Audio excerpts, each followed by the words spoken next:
He stared at her and said, "You're Isabel, aren't you?" Victoria froze.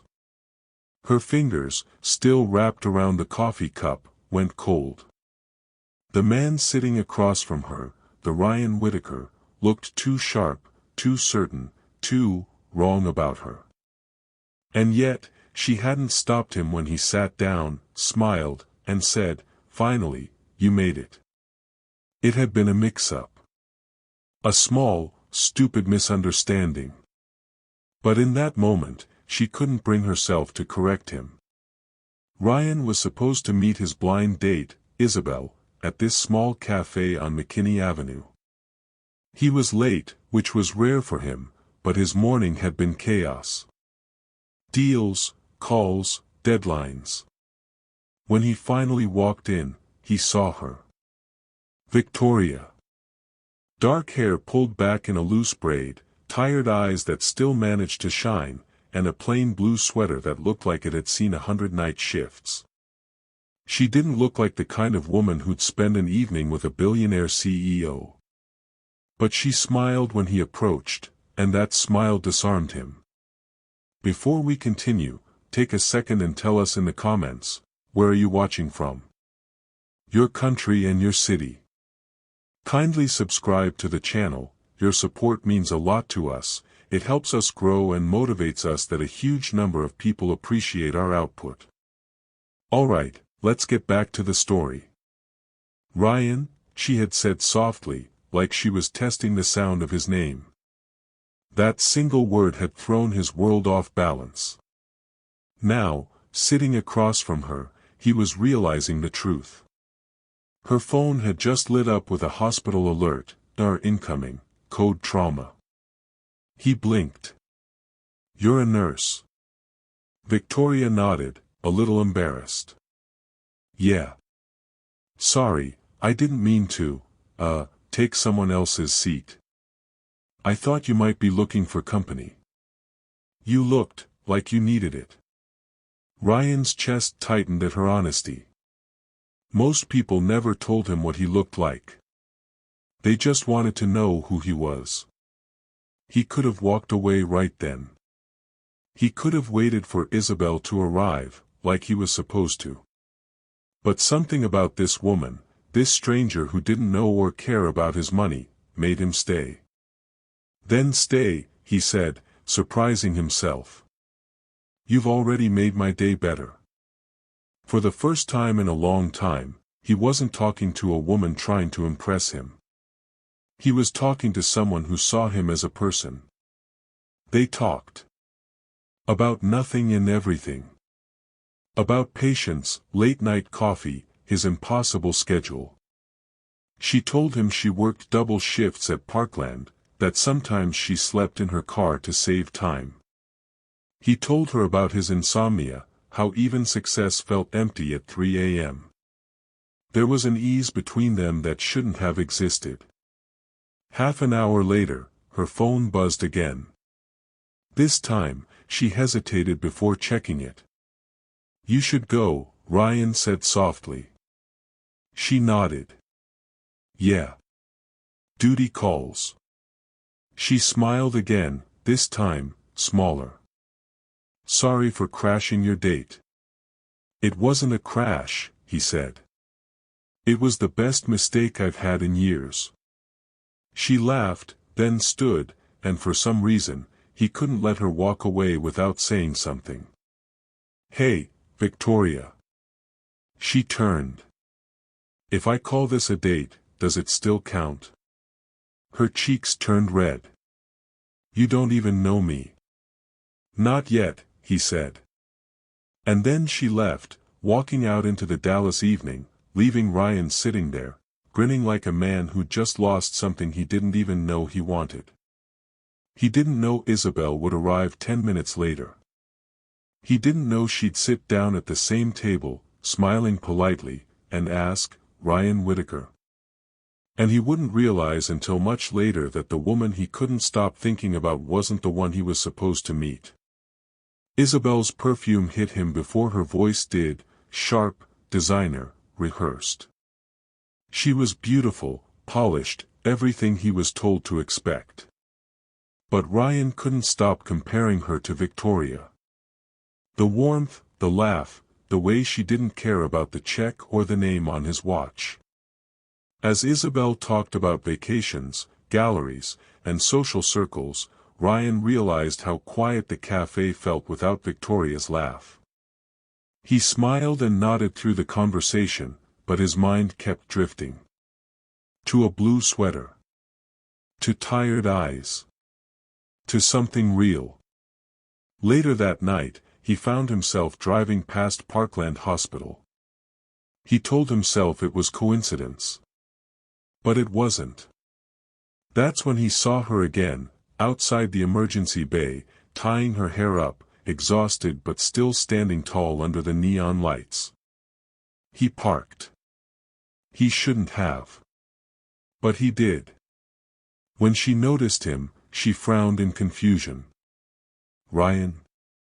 What are you doing here?" He didn't have a good answer. He just shrugged. "I was in the area." She laughed, shaking her head. "You don't just happen to be in this area." He smiled. "Then maybe I came to see you." There was a moment of silence, thick, uncertain. "You shouldn't," she said quietly. "I'm not who you think I am." "Maybe you're exactly who I think you are," he replied. And before she could say anything else, a voice called out from behind her, a coworker, an older nurse named Marlene, leaning on the doorway. She looked Ryan up and down, then at Victoria, and said with a small smirk, "Be careful, honey. Some people wear crowns that hide empty hearts." Then she added softly, almost like a riddle, "What's worth more, a soul that gives, or a hand that owns?" Ryan didn't know what to say to that. Neither did Victoria. But the words hung there, heavy, echoing, shaping something neither of them yet understood. As she went back inside, Ryan stayed in his car, staring after her, those words spinning in his mind. He didn't know it yet, but that riddle would define everything that came next. Because soon, he'd have to choose, between the life he built, and the woman who made him feel alive for the first time. And somewhere in the hospital that night, Victoria whispered to herself, "Don't fall for him. Don't do this." But her heart already had. Ryan realizes he's falling for a woman he was never supposed to meet, and an innocent mix-up has just rewritten both their lives. Ryan tried to forget her. He really did. He threw himself back into work, the meetings, the mergers, the cold mechanical rhythm of being Ryan Whitaker, CEO of Whitaker Industries. But every time he closed his laptop, her voice echoed somewhere in the quiet. Victoria Ramirez. The nurse who'd mistaken him for someone else, and somehow made him feel more known than anyone in his perfectly curated world. He told himself it was just curiosity. A passing thing. But 1 week later, he was parked outside Parkland Hospital again. He didn't even remember deciding to go. His driver had asked, "Home, sir," and he'd said, "Sure," but when the car stopped, he wasn't home. He was here. He spotted her through the glass doors, laughing tiredly with another nurse. There was something disarming about her exhaustion. It wasn't pretty, but it was real. She didn't see him right away. When she did, she froze. "Ryan." Her tone was half shock, half resignation. "You shouldn't be here." He smiled faintly. "You already told me that." She crossed her arms. "And you didn't listen." "Nope." He hesitated, searching for the right words. "Can I buy you dinner? Real dinner. Not cafeteria food." She sighed, torn between sense and curiosity. "I don't know if I fit your world, Ryan." He looked her straight in the eye. Maybe my world needs to change. That line, it wasn't planned. It wasn't smooth. But it landed.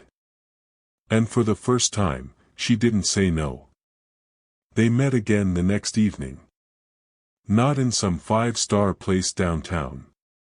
She chose a small diner near Elm Street.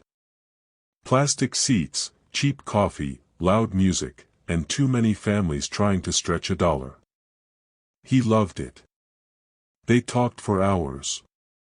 About her mother in El Paso. About the patients she couldn't save. About the guilt she carried home every night. Ryan listened, really listened, for once in his life. He told her about his father's death, about inheriting an empire he never asked for.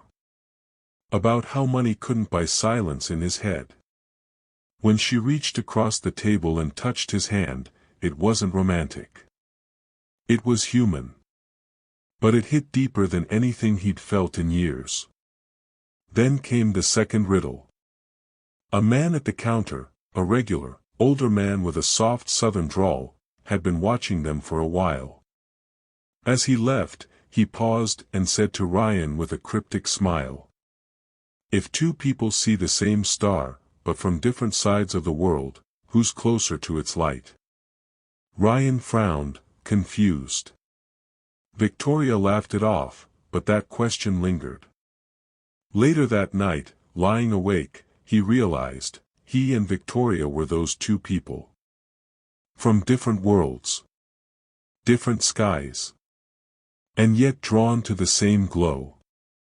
For weeks, they saw each other secretly. Late dinners. Coffee in parking lots. Texts that stretched past midnight. She made him laugh in ways he didn't think he remembered how. But soon, his real world caught up. A photo of them, sitting together at that diner, made it into a local blog. Dallas CEO spotted with mystery woman. Within hours, it was everywhere. His assistant, Olivia, stormed into his office the next morning, phone in hand. Ryan, who is she? The board's already asking. He closed his laptop slowly. She's none of their business. Everything you do is their business, Olivia snapped. You have investors, reputation, shareholders. Enough. His voice was quiet but sharp. I don't care. But that wasn't true. He did care. Because the world he built ran on perception, and loving her could cost him everything. When Victoria saw the article, her stomach dropped. The comments were brutal. Gold digger. He's too good for her. She's after his money. She didn't answer his calls that night. Or the next. By the third day, Ryan showed up at the hospital again. She didn't let him in this time. They talked outside, in the rain. Why didn't you tell me about the photo? She asked, her voice trembling. I didn't know, he said honestly. But I'll fix it. You can't fix it, she said. This is your world. The moment I walked into it, I ruined something. You didn't ruin anything. Her eyes welled up. You don't get it. I'm just a nurse. I live paycheck to paycheck. I don't belong in your headlines. He stepped closer. You belong with me. For a second, she almost believed him. But then her pager buzzed again, trauma code. Duty called, as always. I have to go, she said, turning away. Victoria. But she didn't look back. That night, Ryan couldn't sleep. He sat on his balcony overlooking Dallas, the city lights flickering like the reflection of something hollow. He opened his phone. Dozens of unread messages. Investors. PR, Isabel, texting him again, now that his scandal made him look unpredictable. He turned the phone off. For once, he wanted silence. Not power. Not control. Just peace. Then a message popped up on his private inbox. Unknown number. A photo.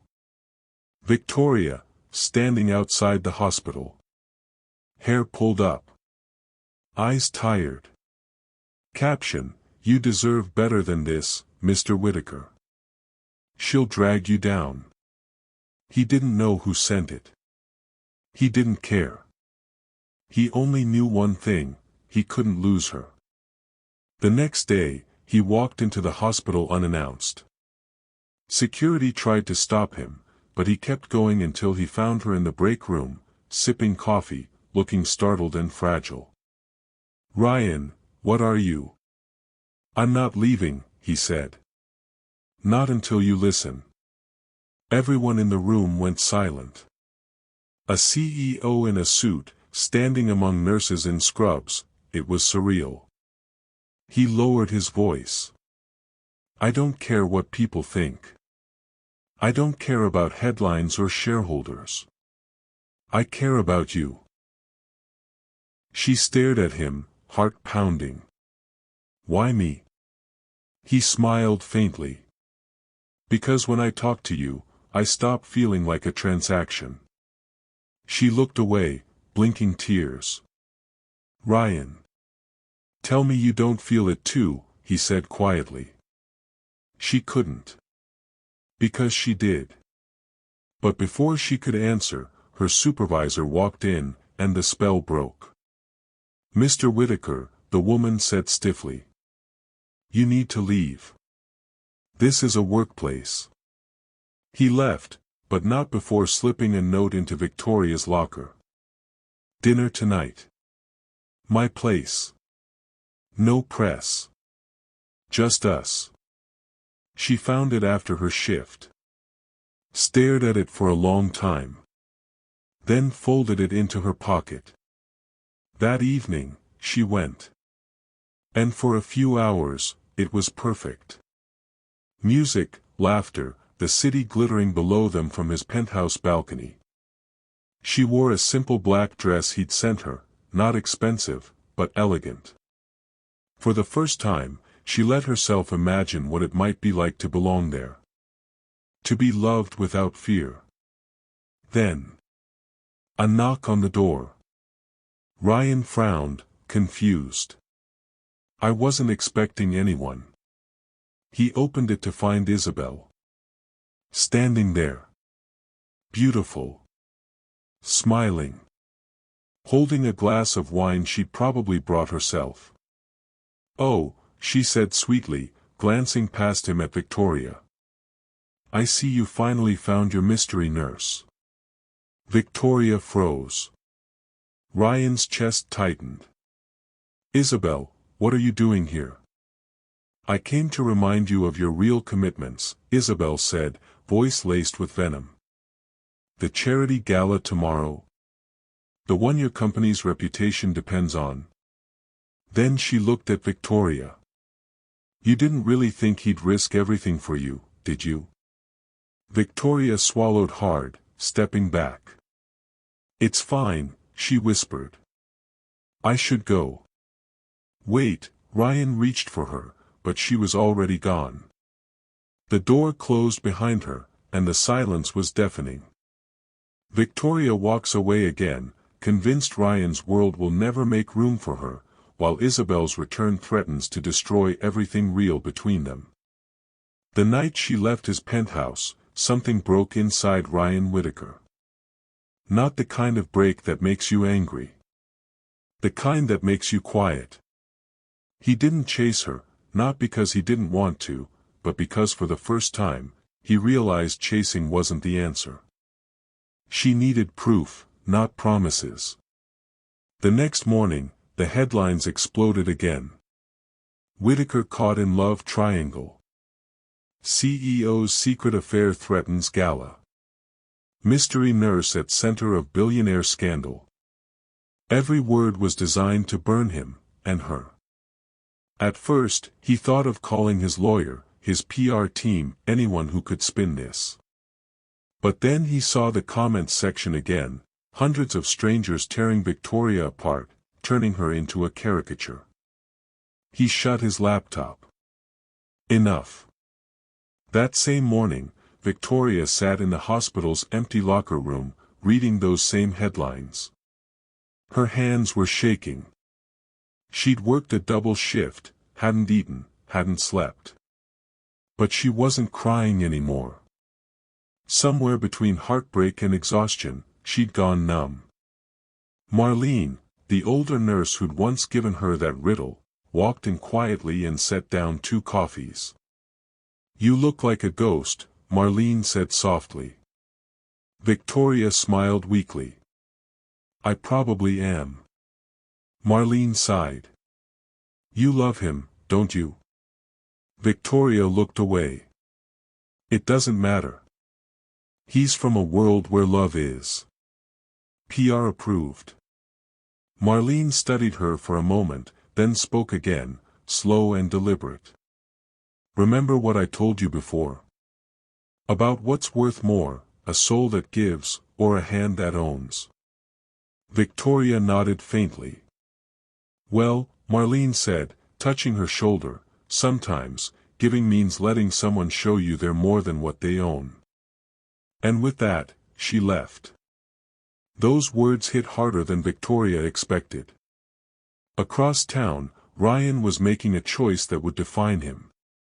The charity gala Isabel mentioned, it wasn't just any event. It was the biggest night of his company's year. Cameras, donors, press, the kind of night where reputations were built or destroyed. He showed up on time. But not in a tuxedo. No entourage. No publicist. No Isabel. Just him. As soon as he walked in, the murmurs began. The board members' faces froze. Isabel, stunning in a red gown, turned toward him with a smile she couldn't quite keep steady. "Ryan," she hissed under her breath as he approached. "What are you doing? You're supposed to stand with me for the photo line." He looked past her. Straight into the nearest camera. And said clearly, "Not tonight." The reporter blinked. "Mr. Whitaker, who are you here with?" He smiled faintly. "The woman who reminded me what it means to be human." And just like that, he walked out. Gasps followed. Cameras flashed. Isabel stood frozen, humiliated. But Ryan didn't care. He was already on his way to Parkland Hospital.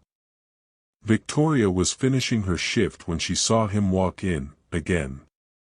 This time, everyone recognized him. The staff froze. Some whispered. But he didn't stop. He stopped right in front of her. "I told you not to come back here," she said quietly, glancing around. He smiled. "And I told you I don't listen well." Her voice wavered. "Ryan, please. You don't need to prove anything." "Yes, I do," he said, his tone low but steady. "Because I've spent my whole life building things that look perfect. But nothing felt real until you sat down across from me that day." She swallowed, blinking back tears. "You're just saying that because..." He shook his head. "No. I'm saying it because it's true. You told me once that I looked like I needed company. You were right. I needed you." The nurses watching nearby pretended to look busy, but every ear in that room was tuned to them. He reached into his jacket pocket, and pulled out a check. Her stomach dropped. "What's that?" "Something I don't need anymore." He tore it in half right there, his resignation letter to his board. "I sold my controlling shares. I'm not their puppet." She stared at him, stunned. "You gave up your company?" He smiled faintly. I gave up what was keeping me from living. For the first time, she saw it, the peace in his eyes. The kind that comes only after losing something that never really mattered. Ryan, she whispered, shaking her head, you didn't have to do that for me. I didn't, he said. I did it for me. But I'm hoping, you'll be part of whatever comes next. For a long, quiet second, neither of them moved. Then, slowly, she stepped forward and hugged him, tight, like someone who finally stopped fighting what her heart already knew. Weeks passed.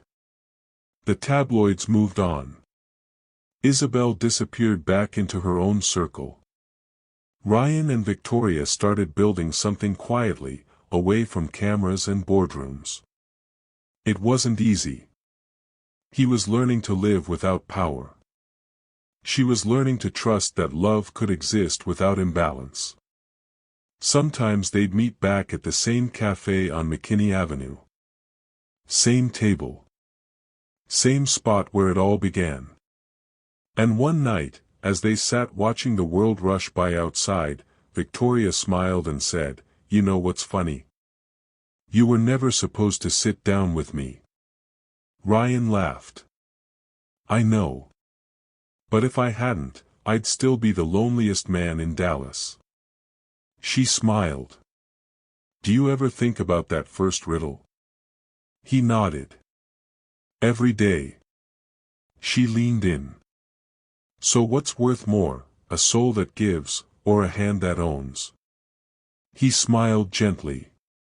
"The one that knows when to let go." And that was it. Two people who never should have met, who lived under different stars, somehow found their light in each other. Not because of wealth. Not because of status.